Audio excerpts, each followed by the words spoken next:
ရန်ကုန်မြို့ရဲ့စူညံမှုတွေနဲ့ဝေးရာတောအုပ်အဆက်နားကမြို့ငယ်လေးတစ်ခုမှရှိတဲ့ခြံဝန်းကျယ်ကြီးနဲ့အိမ်အိုကြီးကိုကိုမင်းသူတို့မိသားစုအလွန်သက်သာတဲ့ဈေးနှုန်းနဲ့ဝယ်ယူနိုင်ခဲ့ကြတယ်။ကိုမင်းသူဇနီးဖြစ်သူမတန်နာနဲ့ရနှစ်အရွယ်သမီးလေးမေမေတို့၃ယောက်ဟာဘဝတစ္ဆဖို့စိတ်လှုပ်ရှားစွာနဲ့အိမ်အိုကြီးစီကိုပြောင်းရွှေ့လာခဲ့ကြတာပါ။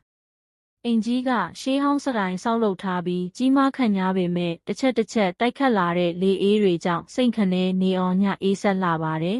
။အဖေ